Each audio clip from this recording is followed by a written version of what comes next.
Hi, I'm George Pino, the CEO of Commercial Brokers International. You know, many times we get some inquiries regarding investing in commercial real estate, and a lot of times these are people who have never invested in commercial real estate before, and in fact may only have one or even two properties that they may have already invested in, typically a single family residence. So, you know, I wanted to go over some tips for investing, how to get started investing in commercial real estate.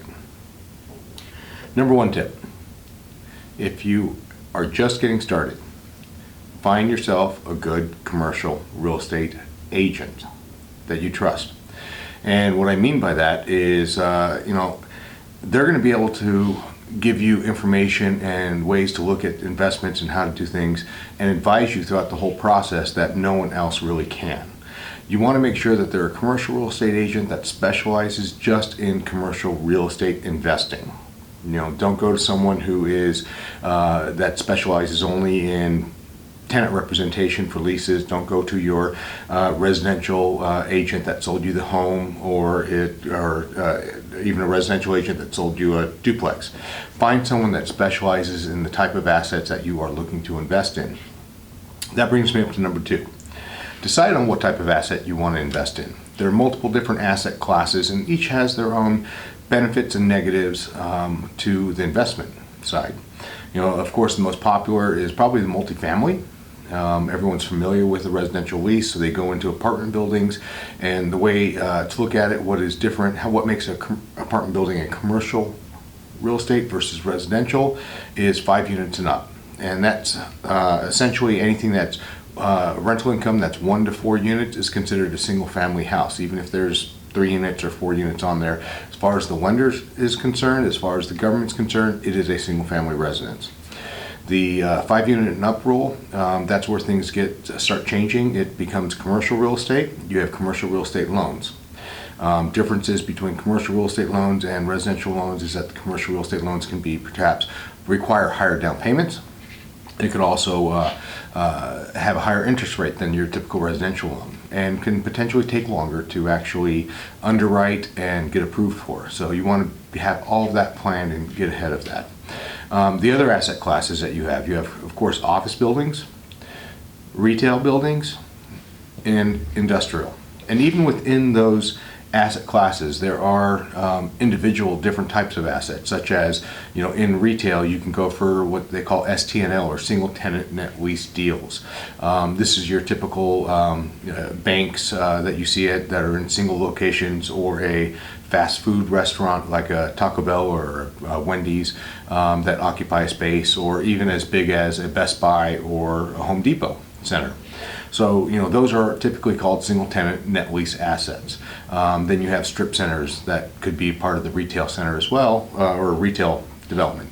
So what you want to do is decide what really interests you. What are you passionate about? Now, the benefits of commercial real estate versus residential or multifamily. Multifamily tends to take on a little bit more of a hands-on approach. And, you know, like anything else, the laws of supply and demand really apply to everything in commercial real estate. So because the demand is much higher for multifamily, it typically trades at a lower cap rate or capitalization rate, which in turn causes lower returns on cash flow for multifamily, typically speaking. That's when compared to other different asset classes such as industrial, office, or retail. What you want to take into consideration, though, is because of multifamily and the familiarity with it, you typically get lower interest rates, lower down payments. You're still going to have to put in typically anywhere from 20-25% down for that, but it's less than the typical 35% requirement for most commercial real estate. The other asset classes, you have the office buildings. You're typically looking at 35% down. Retail, same, and same for industrial.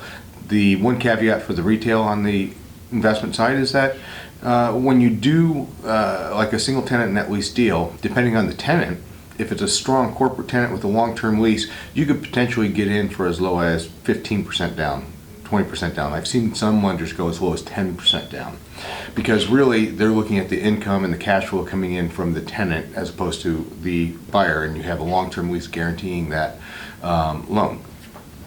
So take a look at that. Take a look at which options, what you really like. Now, if you are going into a new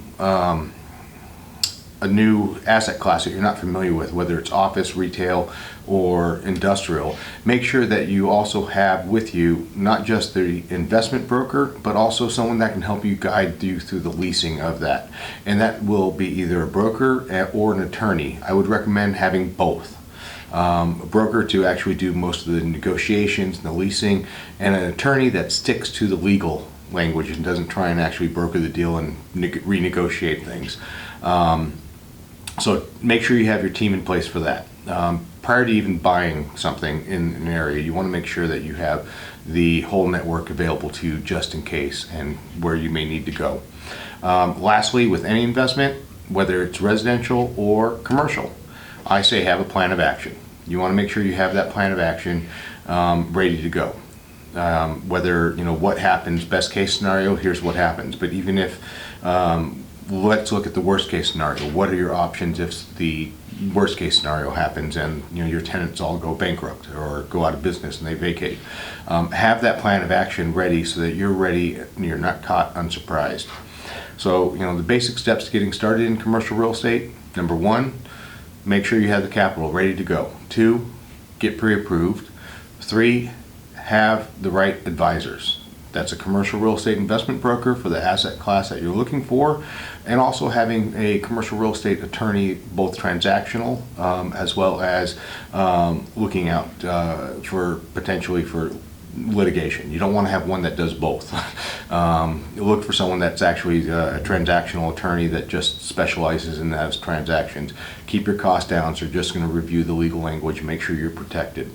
And then finally, make sure you have your leasing team in place at the end, whether it's brokers and attorneys again. The same transactional attorney that helped you for the sale can probably help you for the leasing.